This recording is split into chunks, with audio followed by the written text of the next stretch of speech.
Bismillahir Rahmanir Rahim. In your name, we approach the domain of sanctity. To our awaited Imam, blessings be upon him, we convey our most sincere condolences upon the martyrdom commemoration of Muslim, son of Aqil, the man known for his forbearance and loyalty. Despite being trialed and going through many afflictions and tribulations, he remained firm, steadfast and loyal to Abu Abdullah al-Hussain, blessings be upon him. Indeed, the journey of Abu Abdullah al-Hussain is a journey that wavers people. Indeed, the uprising of Abu Abdullah al-Hussain, blessings be upon him, was a severe trial for the nation of Muhammad sallallahu alaihi wasallam, in which the majority failed and the minor minority passed the test. Upon reading the events of Karbala and that which surrounds it from events with scrutiny, a question arose and kept pounding on mind. This specific question was contemplated upon for years, and it is related to the legitimacy of the revolution of Muslim ibn Aqil. Did Muslim ibn Aqil have permission to rise in Kufa, or was he merely to convey the message of Imam Hussain alayhi salam and wait? As a background to this question, it is well known that Imam al-Hussain, blessings be upon him, sent his cousin Muslim ibn Aqil to the city of Kufa as a messenger to convey his message to the Kufans and to determine whether the Kufans were truthful in their claim of support and loyalty to Imam Hussain alayhi salam, or were they not. Per to the sources that has reached us, Muslim had a specific role to convey the message of Imam Hussain alayhi salam and to determine whether or not the Kufans were truthful, to which he carried out successfully. And after a long journey from Mecca, filled with trials and afflictions, Muslim arrived to Kufa. And upon his arrival, he resided in the house of 𝗕𝗘𝗖𝗙𝗢𝗙. He then conveyed the message of Imam Hussain alayhi salam to the Kufans, fulfilling his duty as a messenger. And upon hearing the message of Imam Hussain alayhi salam, the Kufans went to Muslim ibn Aqil in waves, swearing their fealty and allegiance to Imam Hussain alayhi salam. As much as 18,000 as historians recorded. And with that, the second duty that Imam al-Hussain alayhi salam assigned to Muslim was completed. Muslim dispatched the letter to Imam Hussain alayhi salam, informing him that 18,000 swords amongst the Kufans have sworn their loyalty to you. So hasten to Kufa, O grandson of the messenger. At that stage, Muslim had completed his role. He had fulfilled the message and clarified whether or not the Kufans were truthful. His role here was completed.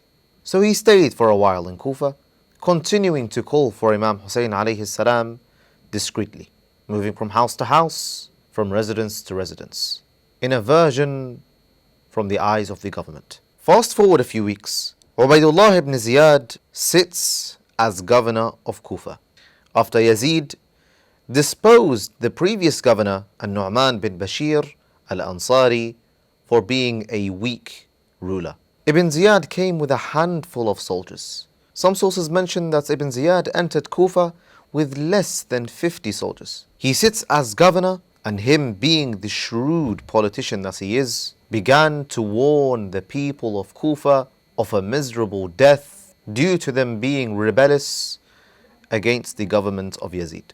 Ibn Ziyad worked very hard to spread fear into the hearts of the Kufans, and in that he was successful, striking fear in the hearts of those who were supposedly most loyal to Imam Hussain, blessings be upon him, and Muslim ibn Aqil.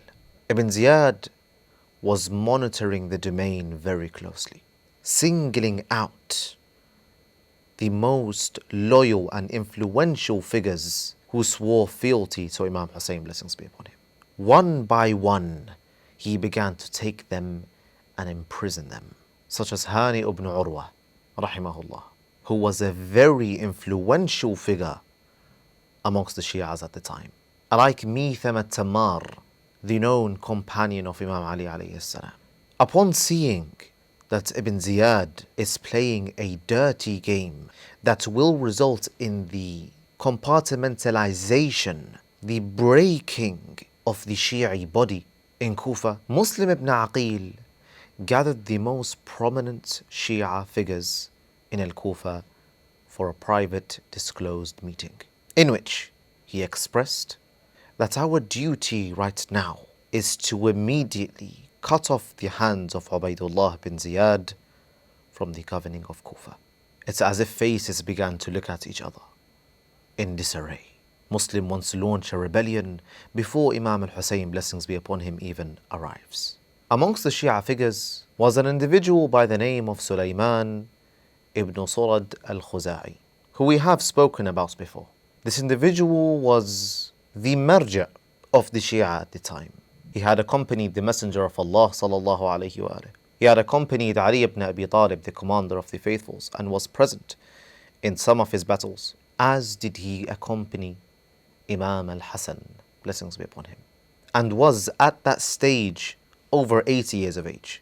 He was supposedly a jurisprudent, a scholar, and a very influential figure to the Shias at the time. Sulaiman ibn Surad, upon hearing Muslim ibn Aqil stating that our duty has now become to launch the rebellion immediately, Sulaiman refused and retorted, "You do not have permission to rise, Muslim.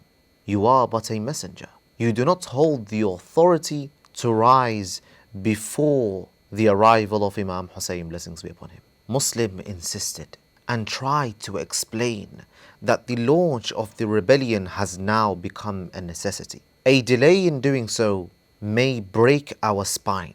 Yet Sulaiman ibn Surad refused to stand with Muslim ibn Aqil, and from 18,000 who swore allegiance to Imam Hussain alayhi salam through Muslim ibn Aqil, only 3,000 or 4,000 responded to Muslim ibn Aqil in his call for a rebellion. This explains to us how influential this figure was. From 18,000 who swore allegiance, 4,000 or 3,000 responded to the call of Muslim, which means that a total of 14,000 at least followed the position of Sulaiman in deeming the revolt of Muslim illegitimate. That tells us how influential that figure was. As for the rest of the events, we are well aware of how it turned out. My question was, did Imam Hussain alayhi salam give permission to Muslim to undertake such action? Did Muslim ibn Aqil have authority to launch the rebellion before the arrival of Imam Hussain alayhi salam? Or did he hasten and misjudge in doing so? That was the question pounding on my mind upon reading the sources with scrutiny for the first time a few years back. And the answer came that Muslim most definitely had the authority to rise.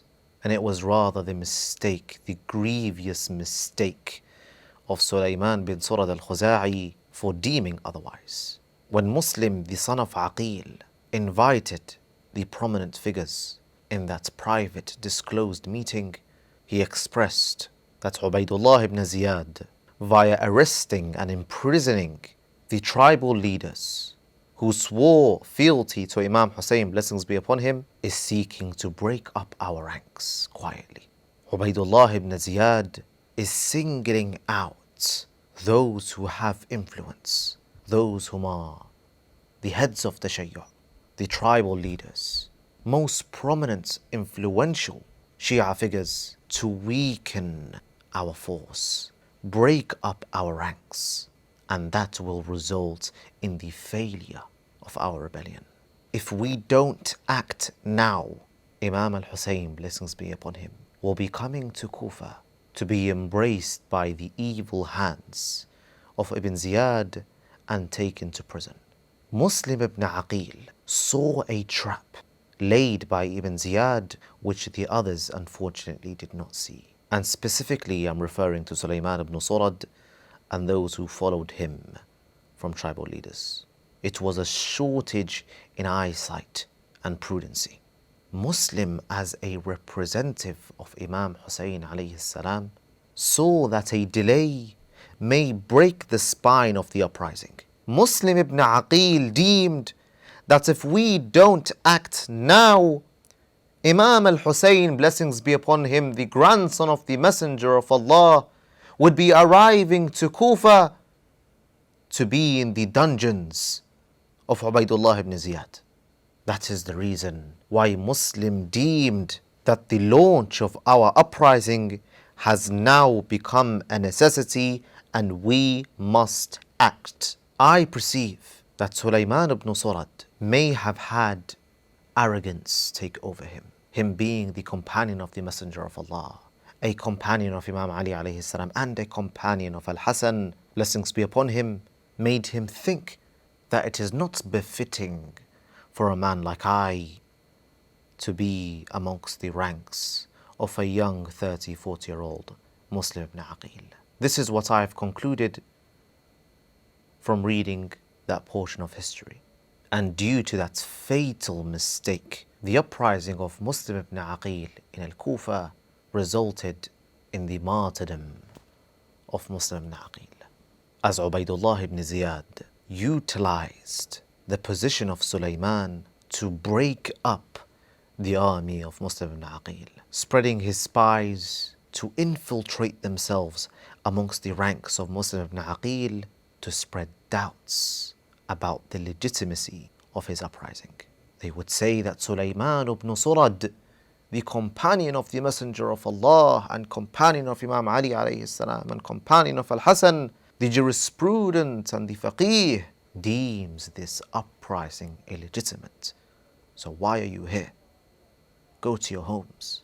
Ubaydullah ibn Ziyad, being the shrewd politician that he was, utilized this weakness in Sulaiman ibn Surad to break up the army of Muslim ibn Aqil, which resulted in his death and resulted in the death of Hussain alayhi salam. Yes, Sulaiman ibn Surad was an indirect cause to the death of Hussain alayhi salam, and he recognized this later on. But what benefit does it come with? He realized this matter when it was already too late. Yes, he repented and led the uprising of the repenters, the 𝗕𝗢𝗓𝗓. And yes, he deemed that the only thing that can make me worthy of the forgiveness of Allah subhanahu wa ta'ala is for my blood to be shed in revenge of Hussain alayhi salam. Sulaiman is a lesson to all of us.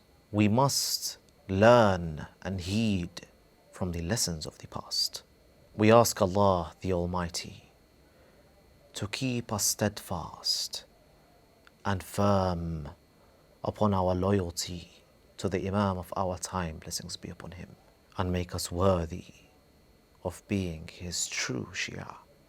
هذا وصلى الله على سيدنا محمد وأهل بيته الطيبين الطاهرين ولعنة الله على قتلتهم وأعدائهم أجمعين.